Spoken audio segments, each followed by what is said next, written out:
Steve Jobs was a guy who touched our lives in so many ways. Reaction to his death has been pouring in from all around the world overnight. A makeshift memorial is now in place outside of Apple's headquarters. That's in Cupertino, California, following the sad death of that company's founder and visionary, Steve Jobs.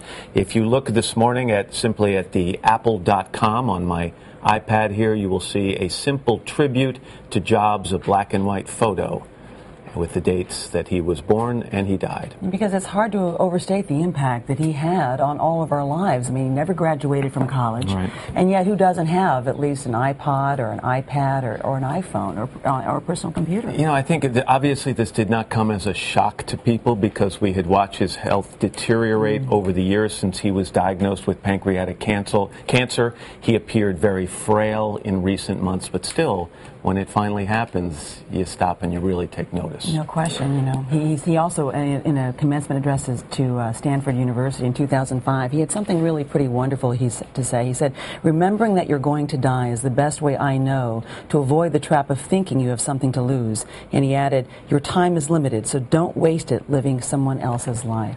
As I mentioned, tributes immediately poured in as the news of his death spread. President Obama released a statement saying, in part, "There may be no greater tribute to Steve's success than the fact that much of the world learned of his passing on a device that he invented."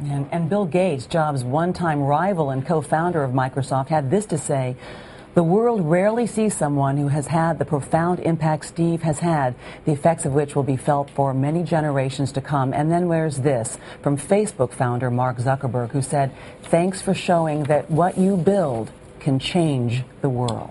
Let us get right to NBC's George Lewis. He's at Apple's headquarters in Cupertino, California. George, good morning to you. Good morning, Matt. This is a very sad day for Apple's 47,000 employees worldwide. They're mourning Steve Jobs, a man who dropped out of college and had no formal schooling in computer engineering, but figured out a way to make tech sexy and transformed Apple into the world's most valuable company. He was a college dropout who co-founded Apple Computer in 1976. And within a few years became fabulously wealthy. He's kind of a regular guy who started in his garage with this idea with a friend and built this thing into this multi-billion-dollar business.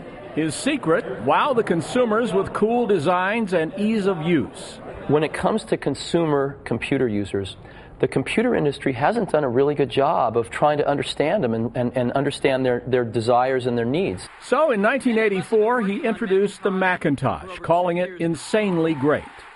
There was a famous Super Bowl ad for the Mac, running only once on TV, but seen millions of times on YouTube. We shall prevail. Apple didn't always prevail. Faced with tough competition, the company struggled trying to gain a share of the personal computer market. And Steve Jobs had an abrasive personality that contributed to his ouster from Apple in 1985. There's the brilliant genius, visionary side of him that burned very, very bright, and there was this terrible dark side to him, too. He went into the movie business, acquiring Pixar Studios in 1986, making a string of hit computer-animated films, starting with Toy Story. To infinity and beyond! Then, after an 11-year absence, he was brought back to Apple, where his creativity revitalized the company. The iPod changed the way people listen to their music. Today, Apple is going to reinvent the phone. And across the country, there were long lines for the first iPhones in 2007. Then, 3 years later, they lined up for the iPad, changing the way people consume media. Most of the great ideas, when you see them, you go, of course. But while he was brimming with great ideas, Steve Jobs was battling declining health. He was operated on for pancreatic cancer in 2004.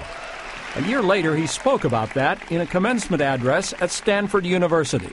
This was the closest I've been to facing death, and I hope it's the closest I get for a few more decades. And yet, death is the destination we all share.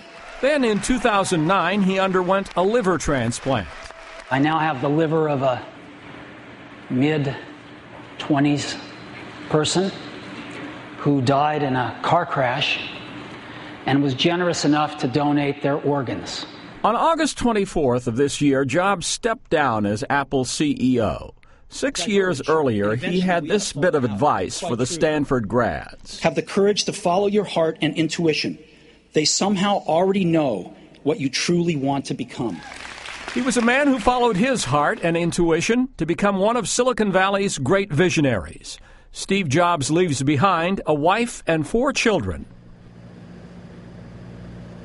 And a statement from the Jobs family says Steve died peacefully, surrounded by people he loved.